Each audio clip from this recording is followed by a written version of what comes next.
Video যদি ভালো লাগলে অবশ্যই লাইক, কমেন্টস, বিশ্ব নবীরা পঞ্চাশার পক্ষ মোবারক এবার বিভিন্ন করা শুরু করলো। কি নিষ্ঠুরভাবে বিশ্ব নবীর চাচার কলিজায় এমন ভাবে ছিদ্র করেছে, বক্ষ মোবারক বরাবর এমন ভাবে ছিদ্র করলো। এরপরে হাত ভিতরে ঢুকাইয়া দিয়া কলিজাটা টান মেরে বাইরে বের করে এবার চাবিয়ে ওরা রাগ পেটানো শুরু করলো। একজন মানুষ ওই সময় সাহায্য করার মতো কেউ ছিল না, যে আল্লাহর জন্য, দিনের জন্য, কোরআনের আইন প্রতিষ্ঠার জন্য হামজা জীবন দিল। এই দৃশ্য তো রব্বুল আলামিন দেখতেছিলেন নাকি দেখতেছিলেন না? কথা বল না। আল্লাহ পাক বলেন, ওয়ামিনান নাসি মান ইয়াশরি নাফসাহু ইবতিগা মারদাতিল্লাহ ওয়াল্লাহু রাউফুন বিল ইবাদ। মানুষের মধ্য থেকে কিছু মানুষ আছে যারা আল্লাহ জমিনে আল্লাহর দ্বীন কায়েমের জন্য ওদের জান, ওদের মাল, ওদের সম্পদ সব তুচ্ছ মনে করে আল্লাহর রাস্তায় কুরবান করে দেয়। রব্বুল আলামিন খুশি হয়ে ওদের জন্য জান্নাত দিয়ে দেয়। জোরে বলি সুবহানাল্লাহ। আবার আল্লাহ পাক বললেন, ওয়ালা তাহসাবান্নাল্লাযীনা কুতিলু ফি সাবিলিল্লাহি আমওয়াতা বাল আহইয়াউন ইনদা আল্লাহর আইন প্রতিষ্ঠা করার জন্য, আল্লাহর দ্বীন প্রতিষ্ঠা করার জন্য যারা মরে গেছে ওদেরকে তোমরা মৃত বলো না, ওরা জীবিত আছে, বরং আল্লাহর পক্ষ থেকে ওরা রিজিক পেতে থাকে। জোরে বলি সুবহানাল্লাহ। বিশ্ব নবী সাল্লাল্লাহু আলাইহি ওয়াসাল্লাম তার চাচার এই ক্ষত বিক্ষত লাশ তো দেখেন না, জানেনও না। 70 জনকে বিশ্ব নবী বললেন হাজির করো। এই 70 জন ওই উহুদের জিহাদের ময়দানে, ওই তীরন্দাজ বাহিনী 50, আল্লাহ নবীর চাচা 51, এভাবে করে বড় বড় সাহাবী হযরত হানজালা রাদিয়াল্লাহু তাআলা আনহু তিনি শাহাদাত বরণ করলেন। আমর ইবনুল জামুহ ঘোড়া সাহাবী, তিনি এসেছিলেন ঘোড়ায় চড়ে। ঘোড়ায় তার ছেলেদেরকে বলেছিলেন যে আমি তো হাত পা নাই, আমি কি করব? সবাই যাচ্ছ, তোমরা সওয়াব অর্জন করবে, আমি বাড়ি বসে থাকবো নাকি? আমার ঘোড়ার সঙ্গে বেঁধে দাও। ঘোড়ার সঙ্গে বেঁধে দেওয়া হয়েছিল। তিনি সেই জিহাদে অংশগ্রহণ করেছিলেন। বিশ্বনবী যুদ্ধ শেষে শরীরটা ক্ষত বিক্ষত, হৃদয় ক্ষত বিক্ষত, 70 জন শাহাদাত বরণ করেছেন। আল্লাহ নবী বললেন, ওই 70 জনের শেষবারের মতো আমি চেহারাটা দেখতে চাই, তোমরা আমার সামনে 70 জনের লাশ উপস্থিত করো। কত জনের? জিনিয়ে গেছে কত জনের? চিঠি দিয়ে দিয়েছিল, শেষ করে দেন। হ্যাঁ, শেষ করে দিন। আর অনেক রাত হয়ে গেছে, ফজরের নামাজ কাজা হয়ে যেতে পারে।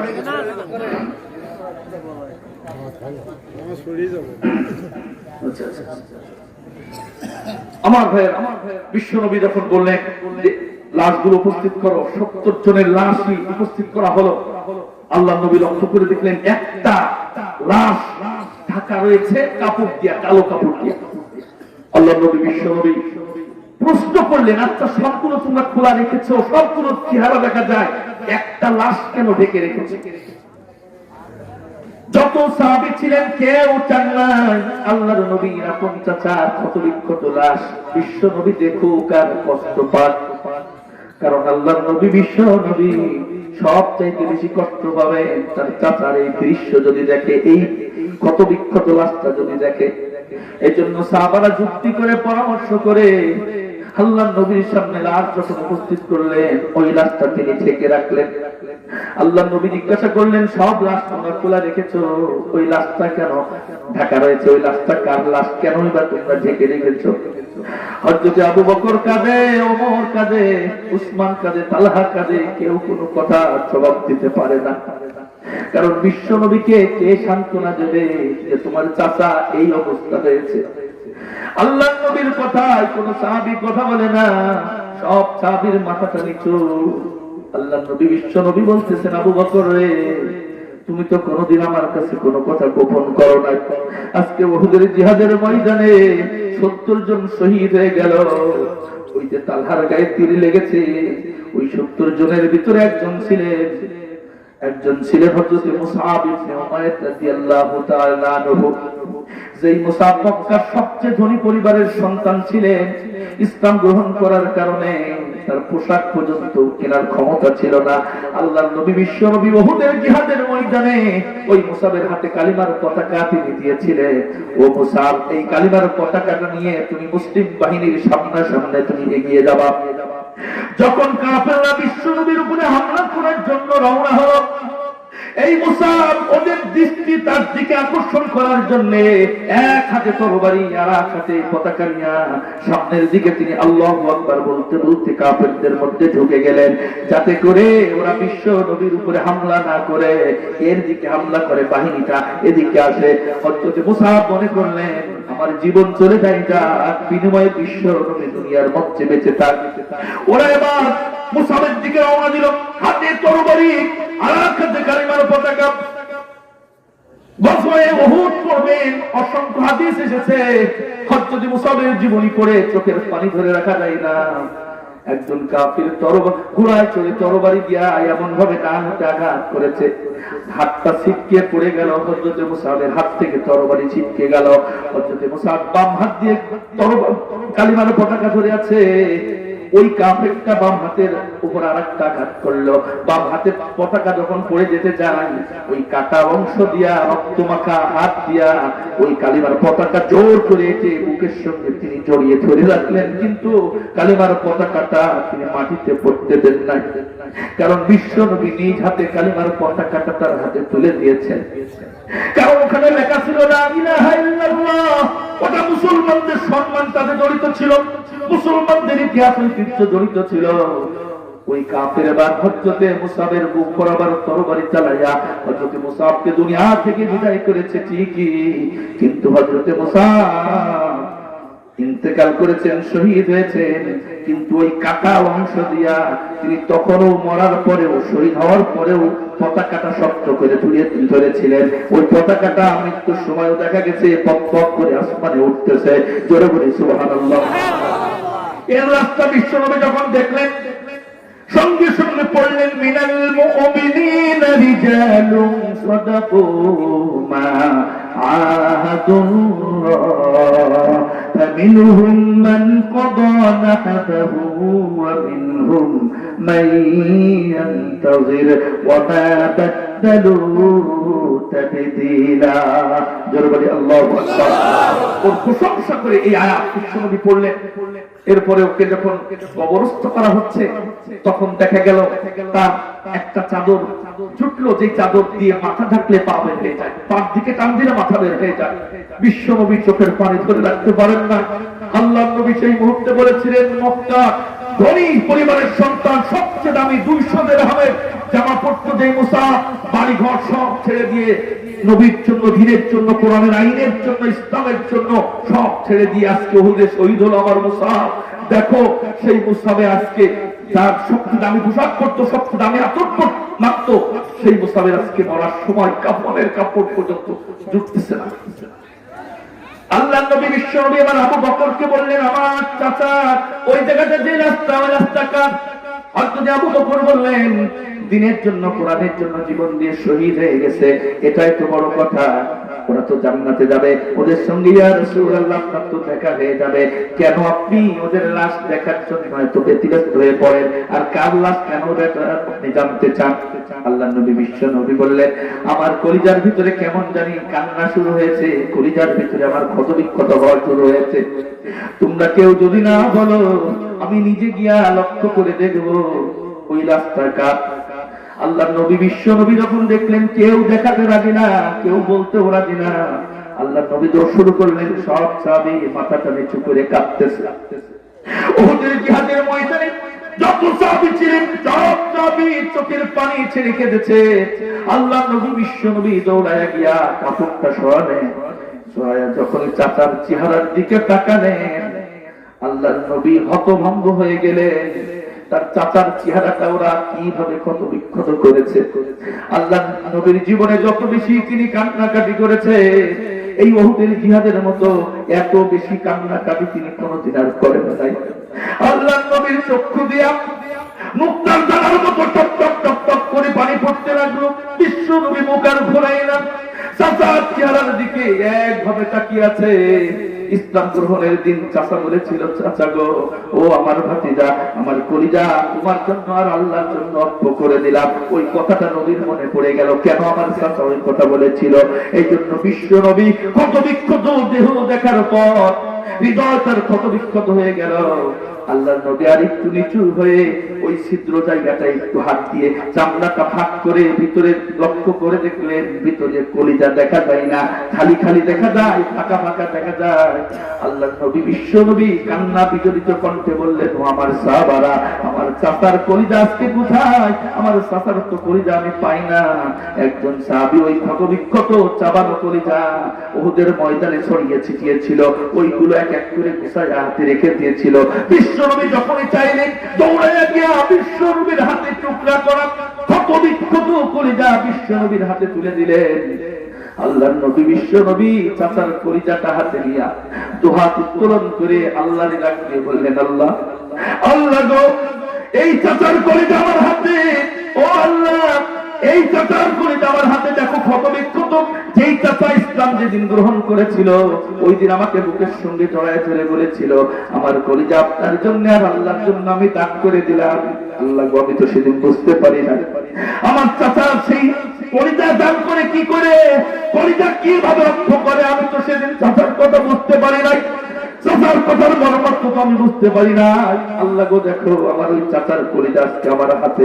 ওই কাফেরের আমার চাচার হাত কেটেছে, নাক কেটেছে, কান কেটেছে, চক্ষু পুড়ে ফেলেছে, ওই চাচার কলিজা দেখো আল্লাহ আমার হাতে।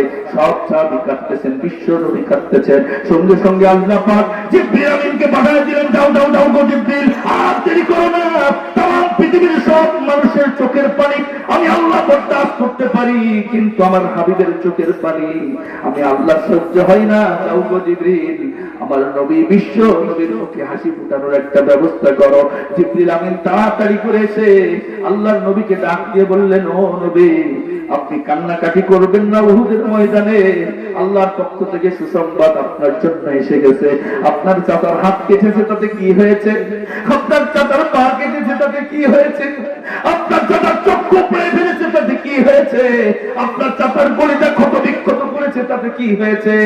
আপনার চাচার টোটাল বডিটা আল্লাহর কাছে এমন ভাবে গ্রহণ হয়েছে, আল্লাহর কাছে এমন ভাবে কবুল হয়েছে। আল্লাহ রাব্বুল আলামিন আরশ-ই-আযীম থেকে আপনার চাচাকে একটা উপাধি দিয়েছেন, উপাধিটার নাম হলো সাইয়্যিদুশ শুহাদা। এখন থেকে যত মানুষ দ্বীনের জন্য, ইসলামের জন্য, কোরআনের জন্য যত মানুষ জীবন দেবে, এই কিয়ামত পর্যন্ত সব শহীদদের সরদার হিসেবে আল্লাহ পাক আপনার চাচাকে কবুল করে নিয়েছেন। চিৎকার দিয়ে বলি সুবহানাল্লাহ, আরো জোরে বলি আল্লাহু আকবার। তার মানে সাইয়্যিদুশ শুহাদা। মসজিদ নববী থেকে একটা লাল বাস যায় ওই কবরে দেখার জন্য, ওখানে লেখা আছে মাদিনাত মিনাল মাদিনাতিল মুনাওয়ারা ইলা সাইয়্যিদুশ শুহাদা। শহীদদের সর্দারদের কবর মানে উহুদের ময়দানের নামটা এখন সাইয়্যিদুশ শুহাদা হয়ে গেছে। ওই জায়গায় গিয়া এই দৃশ্যগুলো যখন আমি পড়ছিলাম, আমার কলিজা ক্ষত বিক্ষত হয়েছিল। আমি সেই মানুষটার সামনে দাঁড়িয়ে আছি। আমরা ইসলাম পেয়েছি কোথায়, তাদের কি অবদানের মাধ্যমে। ওই ইসলামকে আমরা বিকৃত করে ফেলি, ওই ইসলামের কদর আমরা বুঝি না। মতানক্য করে করে আমরা এক মুসলমান আর এক মুসলমানের দেখতে পারি না, অথচ তারা জীবন দিয়ে ইসলামকে। ওই দিন যদি হামজা রাদিয়াল্লাহু তাআলা শহীদ না হতেন, বদরে 313 জন যদি ভূমিকা না রাখতেন, 14 জন শহীদ যদি না হতেন, আজকে আমরা ইসলাম পেতাম না। কথা বলে ঠিক কিনা? আল্লাহর ওই কোরআনের আইন প্রতিষ্ঠার জন্য যদি শরীরের উত্তপ্ত ফুটা ফুটা রক্তবিন্দু দিতে হয়, রাজি আছো কারা কারা? লিল্লাহি তাকবীর, লিল্লাহি তাকবীর। আল কোরআনের আলো, কোরআন হাদিস দেখানে, লিল্লাহি তাকবীর। আমার ভাইরা, বিশ্বনবী বললেন ওদেরকে কবরস্থ করো। কবর দেওয়া হয়ে গেল। কবর দেওয়ার পরপরই হামজা রাদিয়াল্লাহু তাআলার যে সন্তান, একটা ছোট্ট সন্তান 9 বছরের বালক, সে এসে বলছে, আমার আব্বা কই? আমি শুনলাম যে আমার আব্বা নাকি মরে গেছে, তার নাকি হাত পা নাক মুখ কেটে দিয়েছে, আমি আমার আব্বার না দেখা পর্যন্ত উহুদের ময়দান ছাড়বো না। বিশ্বনবীর আপন চাচা তো বোন। বিশ্বনবী খুশি হলো না বেজার হলো? কথা কয় না আব্বা? হ্যাঁ, বিশ্বনবীর কাটা ঘাই আবার ছিটা ছোট্ট মানুষ বলতেছে, আমার আব্বারে না দেখি আমি উহুদের ময়দান ছাড়বো না। দেখা দেখি করে কবরস্থ করা হয়েছে। আল্লাহ নবী বিশ্বনবী চিন্তিত হয়ে গেলেন, কি করবে? ওই বাচ্চা বলতেছে, আমি ময়দান ছাড়বো না, আব্বারে দেখবো, অথচ আব্বাকে কবরস্থ করা হয়েছে।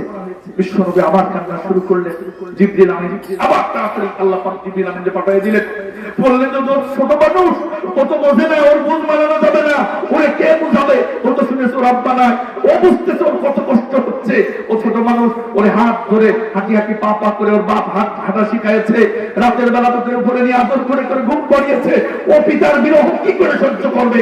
আর ও তো ছোট মানুষ, ও শুনেছে ওর আব্বাকে নাকি কাটা হয়েছে, কত বিক্ষত করা হয়েছে, চোখ উঠায় ফেলা হয়েছে। এই কথা শুনে ও তো সহ্য করতে পারছে না। জিবরিল আমিন এসে বললেন, ইয়া রাসূলুল্লাহ, আপনার চাচাতো বোনটাকে কোলে করে নিয়ে আপনি আকাশের দিকে একটু তাকাতে বলেন, আসমানের দিকে লক্ষ্য করে করতে বলেন। আল্লাহ পাক তার আব্বা কেমন আছে এটা দেখাই দেবেন, চোখের জ্যোতি বাড়িয়ে দেবেন। ছোট্ট বোনটাকে কোলে করলেন। আল্লাহর নবী বললেন, বোন তুমি একটু আকাশের দিকে লক্ষ্য করো। আকাশের দিকে তাকাইয়া খুশি হয়ে নিচে হাঁটলেন ছোট মানুষ। সে বলতেছে, আমি আমার আব্বাকে দেখলাম, আমার আব্বার হাত পা কান নাক মুখ সব ঠিক আছে, এবং দুনিয়ায় যেমন চেহারা ছিল তার চাইতে অনেক চেহারা সুন্দর। আমার আব্বা হাসি খুশি আছে, আমার আব্বা বড় বড় ডানার সাহায্যে ফেরেশতাদের মধ্যে জান্নাতের ফেরেশতাদের সঙ্গে জান্নাতের মধ্যে উড়ে বেড়াচ্ছে। জোরে বলে সুবহানাল্লাহ, আরো জোরে বলি আল্লাহু আকবার। আমার ভাইয়েরা, এজন্য আল্লাহ পাক বলছেন, ফালা ওয়া রাব্বিকা লা ইউমিনুন হাত্তা ইউহাক্কিমুকা ফীমা শাজারা বাইনাহুম সুম্মা লা ইয়াজিদু ফী আনফুসিহিম হারাজান মিম্মা কাদাইতা ওয়া ইউসাল্লিমু তাসলিমা। ও নবী, আল্লাহ বলছেন 5 পারা 36 9 নম্বর লাইনে সূরা নিসা 65 নম্বর আয়াত, আল্লাহ বলছেন, ও নবী, তোমার রবের কসম, যারা তোমার বিচার ব্যবস্থা মানে না, তোমার কোরআনের বিচার ব্যবস্থা যারা মানে না, ও নবী, তোমার রবের কসম, ওরা ঈমানদার থাকতে পারবে না। কে বলেছেন? এই জন্য আল্লাহর জমিনে আল্লাহর বিধানই মানা লাগবে, তা না হলে আল্লাহর আইনের সাথে শিরিক হয়ে যাবে। আলা লাহুল খালকু ওয়াল আমর, যিনি সৃষ্টি করেছেন পৃথিবী, तमाम বিশ্বজাহান যিনি সৃষ্টি করেছেন, তারই আইন চলবে। আমার সোনার বাংলাদেশে আমরা যেটাকে পবিত্র সংবিধান বলি, এই সংবিধানকে পরিবর্তন করা হয়েছে 50 বছরে 16 বার। কয়বার? কথা বল না কেন? পরিবর্তন করা হয়েছে এই জন্য এই আইন যে হচ্ছে না, চুরি ডাকাতি ছিনতাই রাহাজানি সুদ ঘুষ মদ জুয়া জেনাবা বিচার ধর্ষণ ইফতিজিং চিটারি বাটপারি চাঁদাবাজি টেন্ডারবাজি খুন গুম অপহরণ লুটপাট দুর্নীতি কিচ্ছু বন্ধ করা যাচ্ছে না। এই জন্য পরিবর্তন করতে করতে করতে এই 50 বছরে 16 বার পরিবর্তন করেছে। 16 বারের মাথায় এখন যে সংবিধান দিয়ে চলতেছে, আল্লাহর রহমতে এই পরিবর্তন করার কারণে এখন বাংলাদেশে কোনো চোর ডাকাত কিছু নেই, দুর্নীতিবাজ নেই। ওমিয়া ভাই, মানুষের তৈরি করাই অথচ আল্লাহ যে কোরআন পাঠালেন, যে সংবিধান পাঠালেন, 50 বছরে কয়বার পরিবর্তন করা লেগেছে? 1400 বছরে একবার কি কোরআন পরিবর্তন করা লেগেছে? এতে বোঝা যায় 16 বার নয়, মানব রচিত সংবিধান 1600 বার নয়, 16,000 বার নয়, 16 লক্ষ বার নয়, 16 কোটি বার যদি পরিবর্তন করো, ওই মানব রচিত আইন দিয়ে সোনার বাংলাদেশ থেকে দুর্নীতি চুরি ডাকাতি বন্ধ করা যাবে না। কথা বলেন ঠিক কিনা? এই জন্য দরকার আল্লাহর কোরআনের আইন। এটা সৌদি আরবে আমি দেখলাম যে কোন চোর নেই, চোর যদি ধরা পড়ে সঙ্গে সঙ্গে ওরা ওই সূরা মাইদার 38 নম্বর আয়াত ওদের সংসদে পাস হবে, চুরি করলে হাতটা কেটে দেয়। আমাদের দেশে জেল, কিন্তু ওদের দেশে স্বর্ণের দোকানগুলোতে কোন একটা চোরের বুকের পাটায় বল নেই যে স্বর্ণের দোকান খোলা আছে, আদালত সঙ্গে সঙ্গে সব চলে যায়। আমি সে দেখেননি, সব মসজিদে চলে যায়। একজনের বুকের পাটায় এই সাহস নেই যে একটা নাকফুল সেখান থেকে চুরি করবে। আমাদের দেশে যদি খোলা রেখে চলে যায় তাহলে তো কেউ নেবে না, নেবে? হ্যাঁ, স্যান্ডেল পর্যন্ত চুরি হচ্ছে, স্যান্ডেল। হ্যাঁ, মসজিদে নামাজ পড়তে এসে জুতো স্যান্ডেল মোবাইল এগুলো চুরি হয়ে যায়। আমার শহরে আমি নামাজ পড়তেছি, জোহরের নামাজ, একজন লোক নামাজে দেখি উনি সাইকেল রেখেছে দরজা সুদা, উনি আশপাশে না দাঁড়িয়েছে, গেট সুদায় দাঁড়িয়েছে নামাজে, জোহরের নামাজে লুঙ্গি পরে এসেছে। উনি নামাজে যখন রুকুতে গেছেন একটু নিচে হয়েছে, বাম হাতে লুঙ্গিকে উঁচু করে আর একটু নিচে হয়ে দেখছে সাইকেল আছে। আমি খেয়াল করে দেখি, বাবা ব্যাপার কি? 4 রাকাতে কয়বার? 4 বার। আমি নামাজ শেষে জিজ্ঞাসা করলাম, আচ্ছা তুমি এই কাজ কেন করলে? নামাজের ভিতরে এই কাম করলে কি নামাজ হয়? বলছে, তোমার তো হুজুর মানুষ, তুমি বুঝবা না, তোমার তো সাইকেল হারায়নি। আমার গত মাসে সাইকেল হারিয়ে গেছে এই জায়গাতে, এই জন্যই আবার নতুন চোখের পানি দিয়ে গুনে গুনে এই সাইকেল কিনে নিয়ে গেলে এখানে আমাদের দাঁড়াইছে, কিটা চুরি করে দেখবো। প্রত্যেক রাখাতে রাখাতে হুজুর চেক করতেছি, দেখতেছি আছে নাকি। যদি না পাই নামাজ ছেড়ে দিয়ে জীবনে বাইসে থাকলে বহু নামাজ পড়তে পারবো। সাইকেল আর কিনা জমে, এজন্য আমার ছেড়ে যাবে চোর ধর, বেশি দূর দাদু আর আর যদি তালা খোলা শব্দ পায় তাহলে আমার সঙ্গে সঙ্গে ছেড়ে দিয়ে চোরের ঘাড়ের পাল্লা। এরকম চুরির ভয় আছে না? আরে এইগুলো তো ছোটখাটো চেষ্টা, তো ও সারা জীবন সাইকেল চুরি করলে কয় টাকা চুরি করে? অনেকে আছে কোট প্যান্ট টাই পরে এসি রুমের মধ্যে কলমের খোসায় লক্ষ লক্ষ কোটি কোটি টাকা চুরি করে, আছে না? একটা বলি বলা দরকার, কোরআন ছাপানোর জন্য আমাদের মাননীয় প্রধানমন্ত্রী একজনকে দায়িত্ব দিয়েছিলেন, আমার সোনার বাংলাদেশের যার দাড়ি আছে, দাড়ি ছিল, টুপি ছিল, কোরআন ছাপানোর জন্য তাকে দায়িত্ব দেওয়া হয়েছিল। উনি ওই কোরআন না ছাপায়া 750 কোটি টাকা উনি নিজের পকেটে ঢুকায়া উনি ইন্তেকাল করেছেন। নাম জানেন তার নাম? ইসলামিক ফাউন্ডেশনের জিজি, পত্রিকায় এসেছে 750 কোটি টাকা সে দুর্নীতি করেছে। এখান থেকে তারা দেখে মনে হয় জান্নাতি মাল এই মাত্র আসলো, অথচ তিনি মারা গেছেন। মারা যাওয়ার আগে যখন দুর্নীতির ফাঁস হলো, তারা যখন তদন্ত কমিটি ধরলো যে তুমি এইগুলো তদন্ত করে বললে যে এইগুলো দুর্নীতি করেছে, টাকা ফেরত দাও, বলছে টাকার হিসেব আমার বেশি নেই, 73 কোটি টাকা সে ফেরত দিয়েছে। শুধু তাই নয়, আমার ঝিনাইদহে একটা প্রতিবেদন হয়েছে, একজন পল্লী বিদ্যুৎ অফিসের একজন কর্মকর্তা, উনি একটা চা চামচের বিল করেছেন 97,000 টাকা।